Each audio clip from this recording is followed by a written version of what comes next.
하나님 말씀 보겠습니다. 하나님 말씀은 잠언서 29장 18절입니다. 하나님 말씀은 잠언서 29장 18절입니다. 묵시가 없으면 백성이 방자히 행하거니와 율법을 지키는 자는 복이 있느니라. 아멘. 말씀 제목은 묵시를 가지라는 말씀을 나누도록 하겠습니다. 묵시를 가지라는 말씀을 나누도록 하겠습니다. 우리가 성경에서 말하는 비전과 세상에서 말하는 비전은 전혀 다릅니다.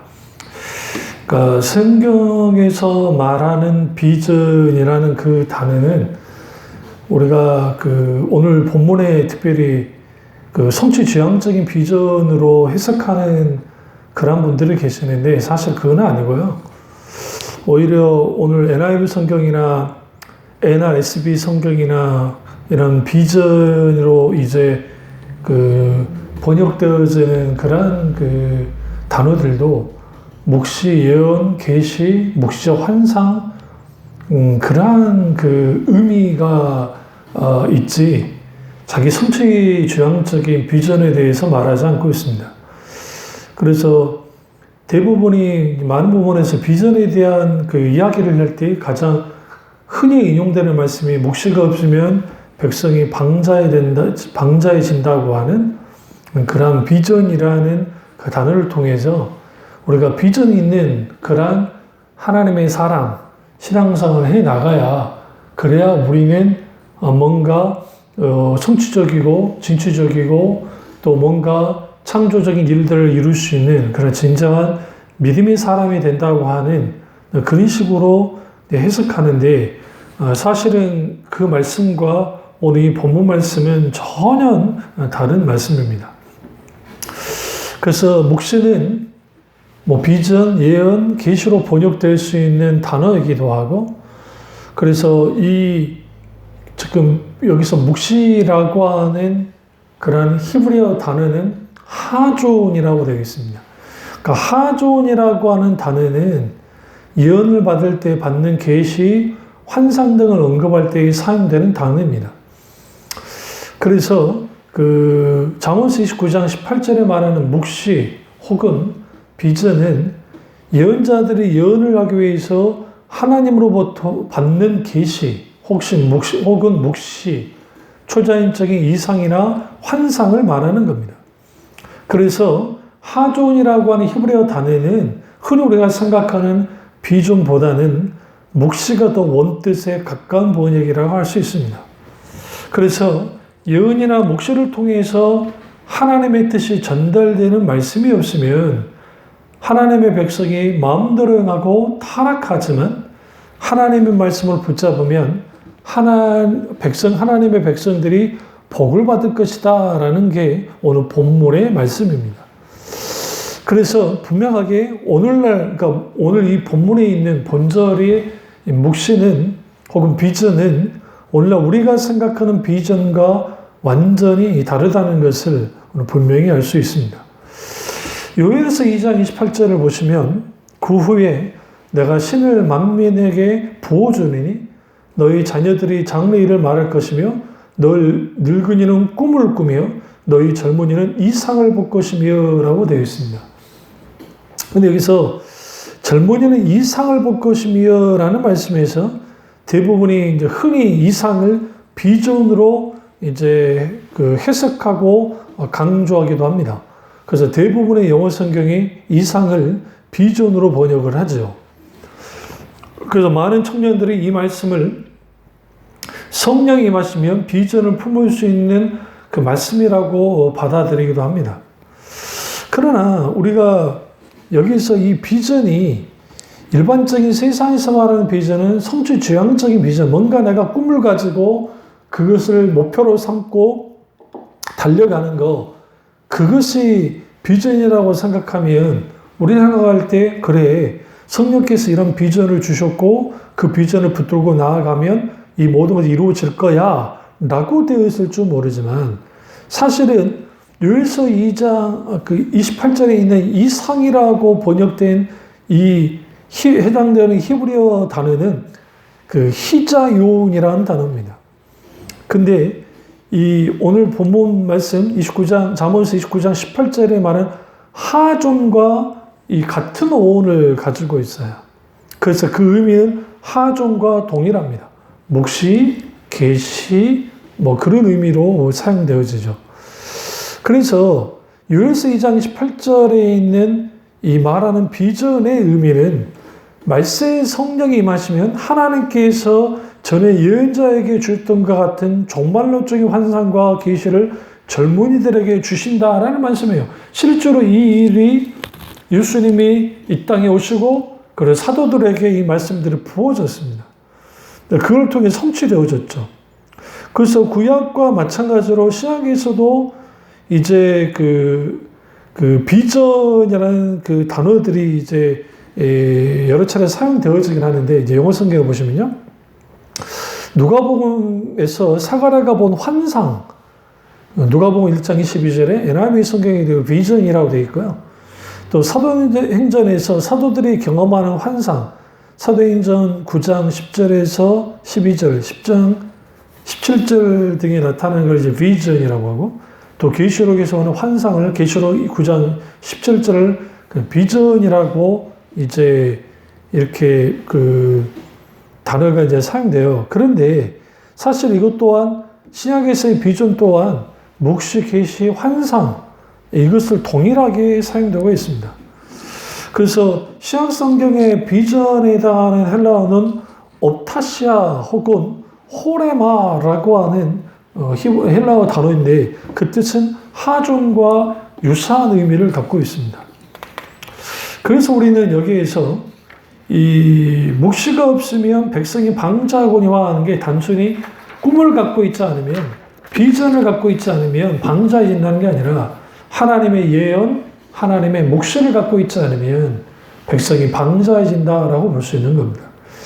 그래서 그 오늘날에 생각하는 비전과 성경에서 말하는 비전은 전혀 다르다는 거예요.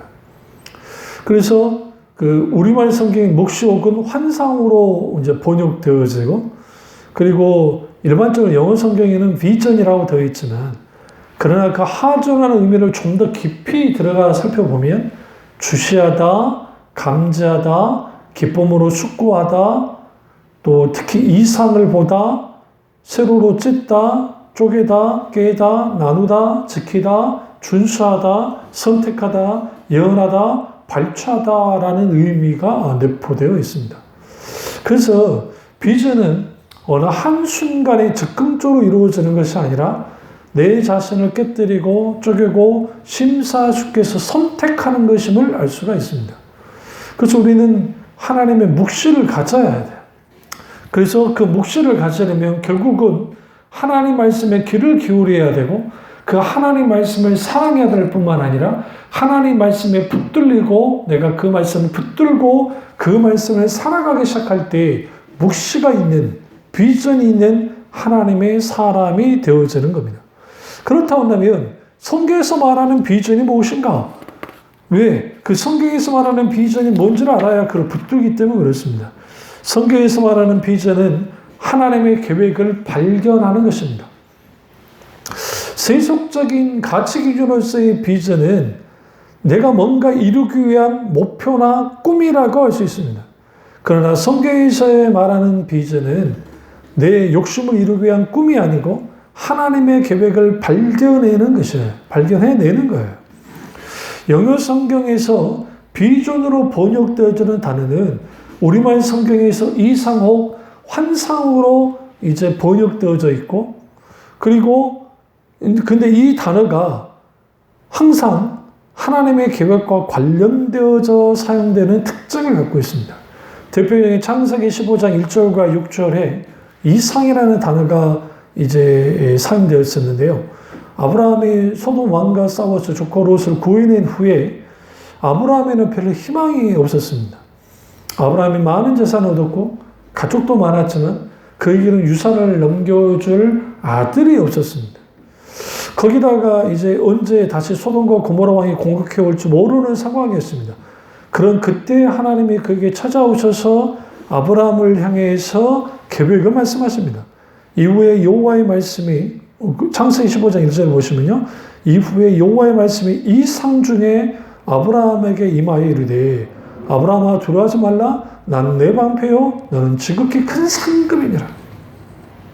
주님이 이 상중에 아브라함에게 말씀하셨다는 거예요. 뭘요? 하나님은 그분이 하실 계획을 설명하십니다. 그래서 하나님 그분의 계획을 설명하실 때 이 상, 오늘 화종이라는 히브리어 단어, 그리고 오늘 묵시로 번역되어져는 혹은 영어 성경의 비전으로 번역되는 단어가 그렇게 사용되었던 겁니다. 그래서 하나님은 하나님의 계획을 보여주실 때에 이제 하나님의 묵시를 보여주세요. 그래서 묵시가 없는 사람은 하나님의 계획이 없는 사람이고 하나님의 계획이 없는 사람은 자기 마음대로 사는 사람들이에요. 당연히 방자에 행하는 겁니다. 자기 마음대로 행하는 거예요. 그러니까 하나님 말씀이 없는 사람들, 하나님 말씀에 묶여있지 않는 사람들은 그렇게 행하게 돼 있어요. 사도행전 16장 6절과 7절 보면 사도 바울이 이제 소아시아로 가서 선교를 하려 합니다. 그때 성령께서 막으세요. 그러니까 바울이 터키 동부 갈라디아 지방으로 가서 사역을 하려고 했지만 그를 성령께서 막으시니까 서쪽 끝 지방인 무시아로 와서 비두니아 지방으로 가려 했습니다. 비두아는 지금의 카자흐스탄, 키르기스탄 지역입니다. 그러니까 이게 아시아로 올려된 거죠, 이제. 그러니까 이번에도 예수님의 영이 성령께서 허락하지 않으십니다.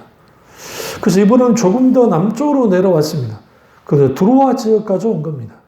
그때 드로아 지역에 와서 사도 바울이 하나님의 계획을 발견하게 됩니다. 그게 사도행전 19장 9절이에요.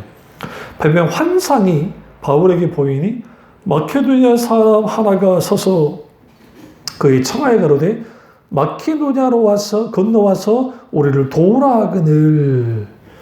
주님이 사도 바울에게 환상을 보여주셨습니다.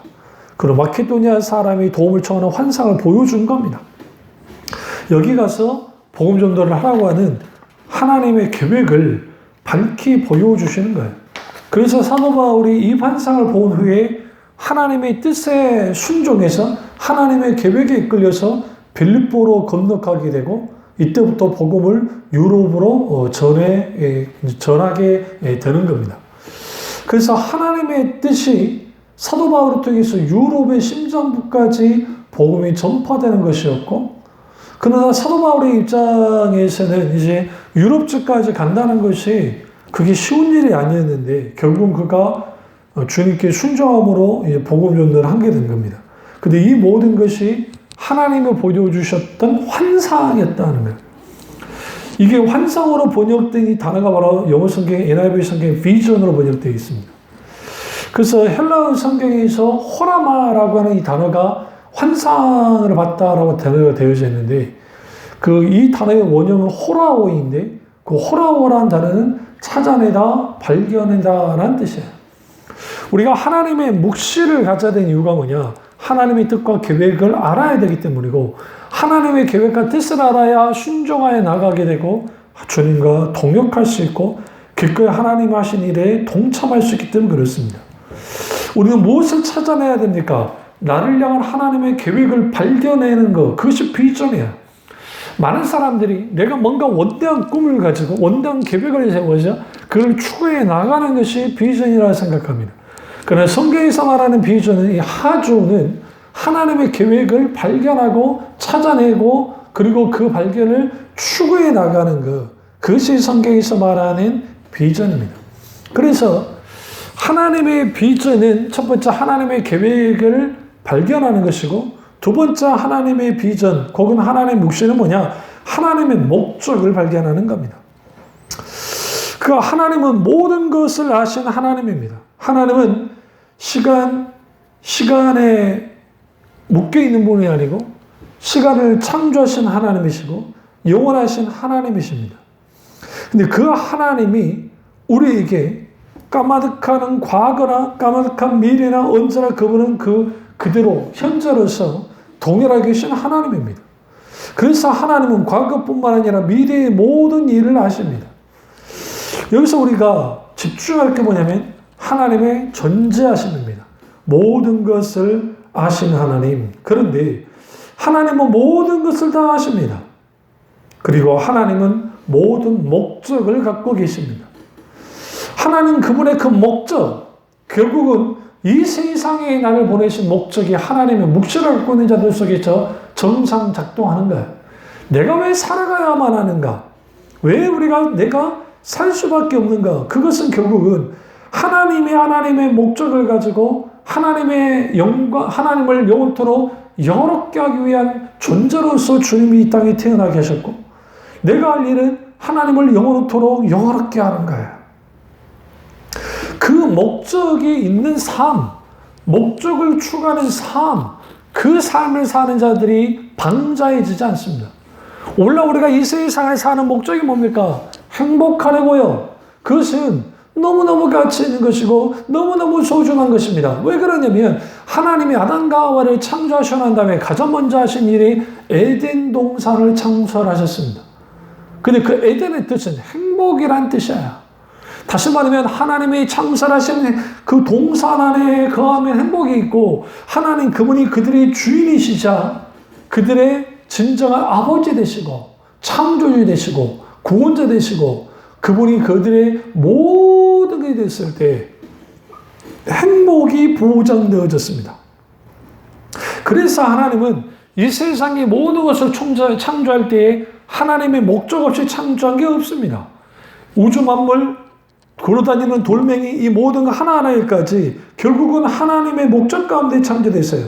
인간은 말할 것도 없습니다.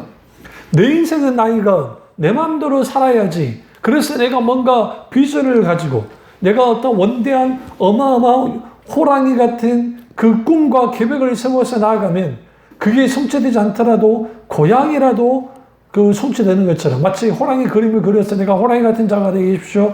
그러면 내가 고양이 같은 사람이 된다 할처럼 성취되어진 것처럼 인간은 꿈의 사람이 되어야 된다는 것. 이 모든 것들은 세상에서 말하는 그 심리학, 그러니까 그 적극적인 사고방식에서 나온 사고방식입니다.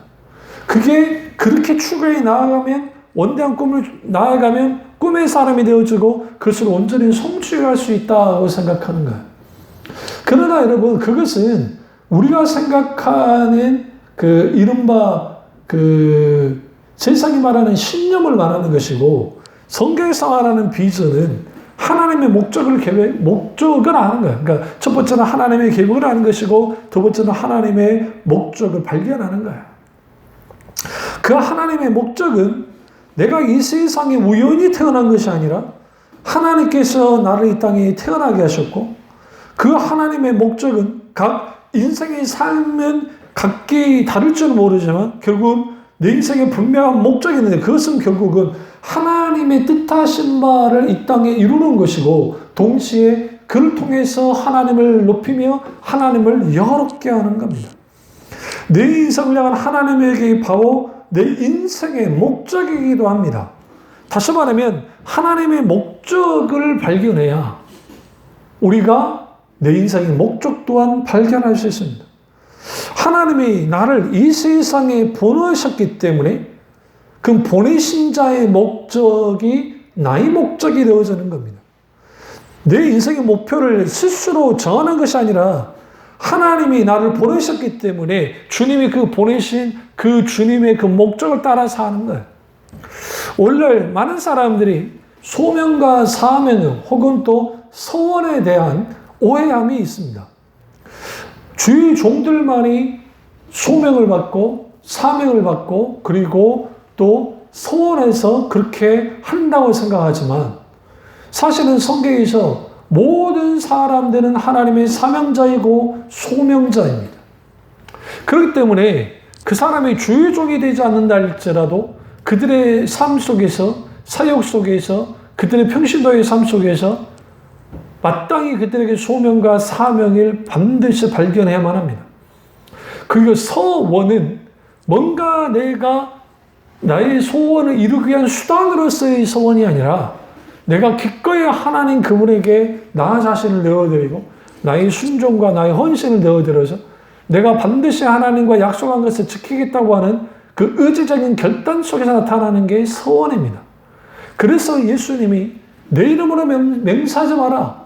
왕의 이름으로도 맹세하지 말라고 했던 것은 우리가 내 의지 가지고 그 맹세를 통해서 하나님께 뭔가 얻어내려고 하는 수단으로서 하는 이런 모든 것들은 탐심에 의한 것이기 때문에 의미가 없는 겁니다.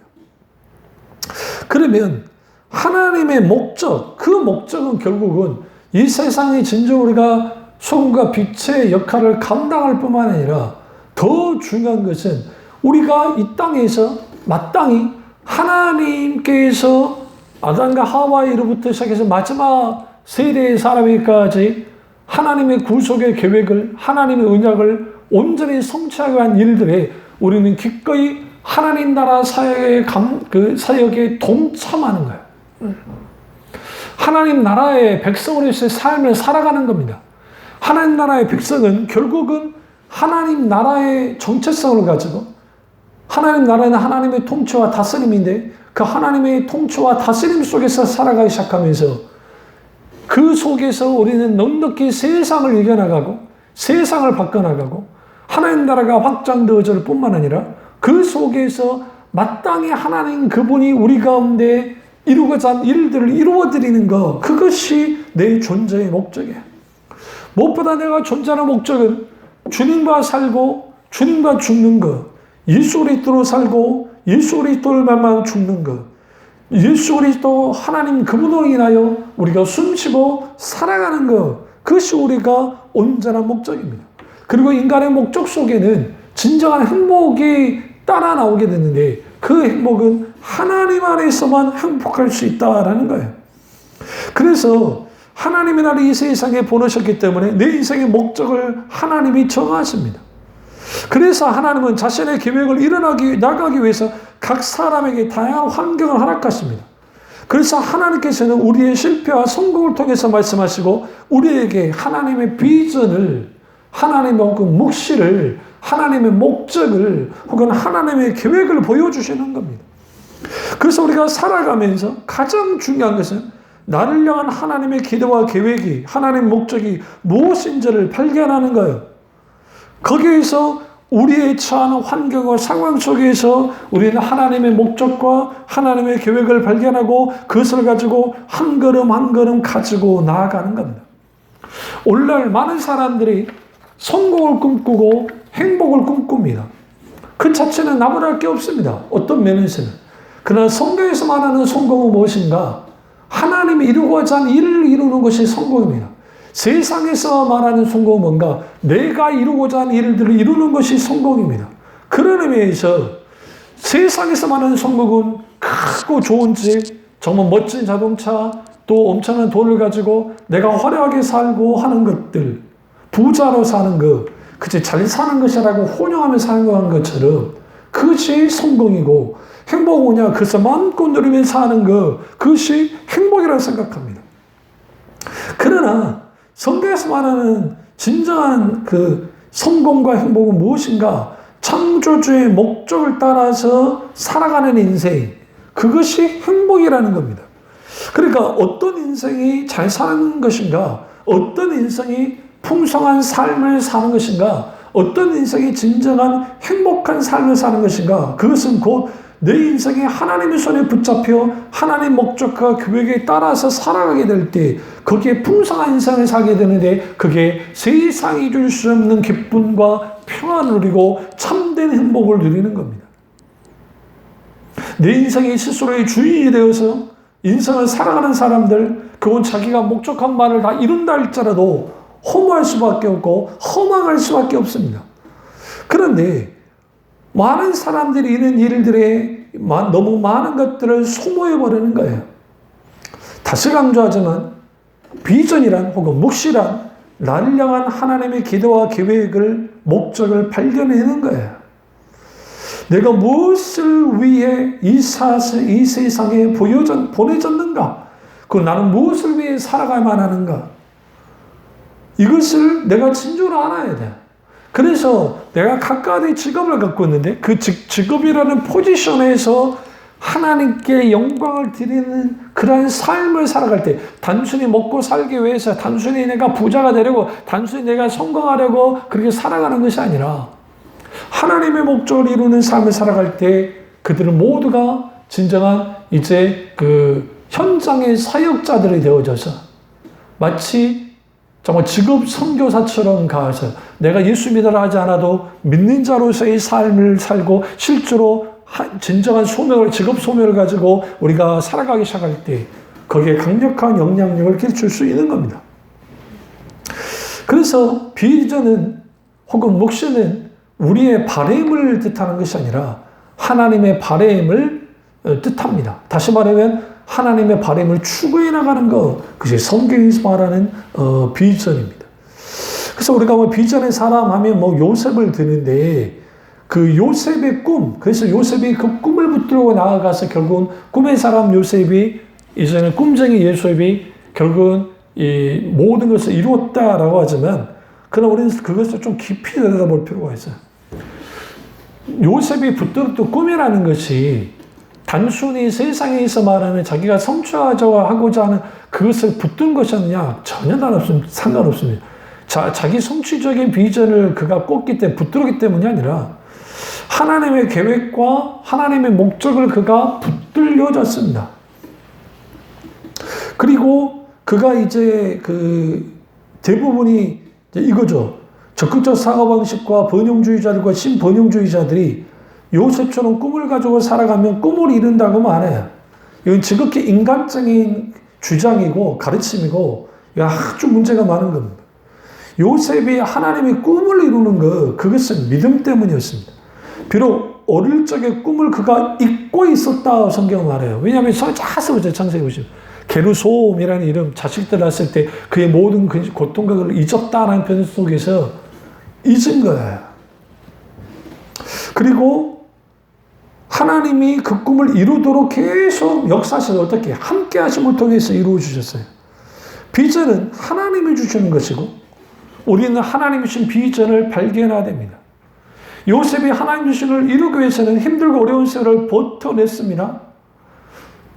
그러나 그것이 단순히 하나님 주신 꿈을 이루기 위해서 이걸 단순히 버텨낸 게 아니에요. 오히려 요셉은 오히려 그 성 속에서 어릴 적 꿈을 잊고 살았어요.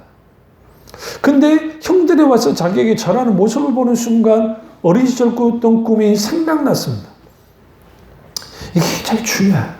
다만 그러면 그냥 무작정 요셉이 살았던 건 그건 아니고 하나님과 하나님 함께 하신 하나님과 말미암아 하루하루를 살아나갔습니다.